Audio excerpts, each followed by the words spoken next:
everybody. Good afternoon, everybody. Good afternoon. Thank you.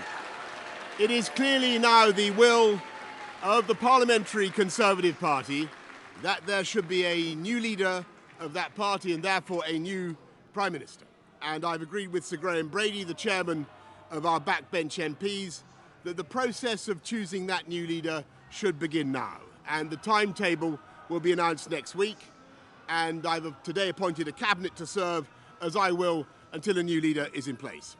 So I want to say to the millions of people who voted for us in 2019, many of them voting Conservative for the first time, thank you for that incredible mandate, the biggest Conservative majority since 1987, the biggest share of the vote since 1979. And the reason I have fought so hard in the last few days to continue to deliver that mandate in person was not just because I wanted to do so, but because I felt it was my job, my duty, my obligation to you to continue to do what we promised in 2019. And of course, I'm immensely proud of the achievements of this government, from getting Brexit done to settling our relations with the continent for over half a century, reclaiming the power for this country to make its own laws in Parliament, getting us all through the pandemic, delivering the fastest vaccine rollout in Europe, the fastest exit from lockdown, and in the last few months, leading the West in standing up to Putin's aggression in Ukraine. And let me say now to the people of Ukraine that I know that we in the UK will continue to back your fight for freedom for as long as it takes.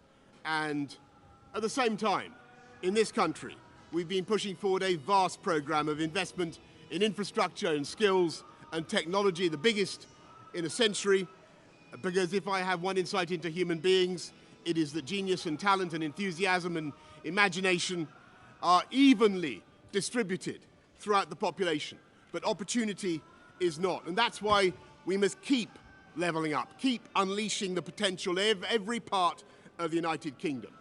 And if we can do that in this country, we will be the most prosperous in Europe. And in the last few days, I've tried to persuade my colleagues that it would be eccentric to change governments when we're delivering so much, and when we have such a vast mandate, and when we're actually only a handful of points behind in the polls, even in mid-term after quite a few months of pretty relentless sledging, and when the economic scene is so difficult domestically and internationally. And I regret not to have been successful in those arguments, and of course it's painful not to be able to see through so many ideas and projects myself.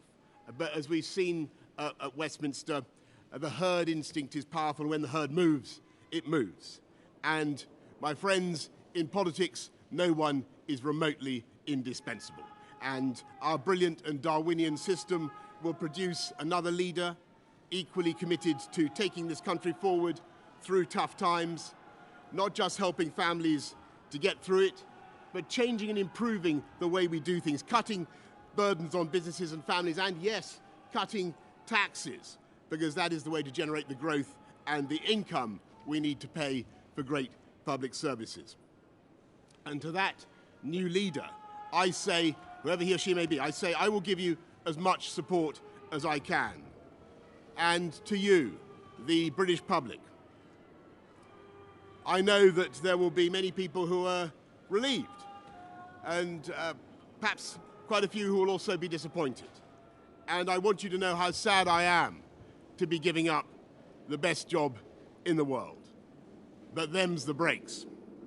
I want to thank Carrie and our children and all the members of my family who have had to put up with so much for so long.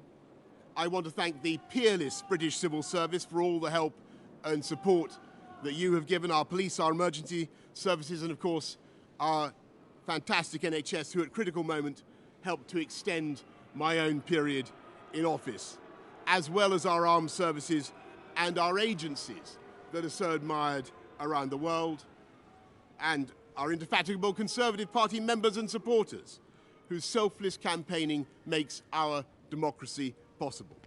I want to thank the wonderful staff here at Chequers, here at Number 10, and of course at Chequers, and our fantastic prop force detectives, the one group, by the way, who never leak. Above all, I want to thank you, the British public, for the immense privilege that you have given me.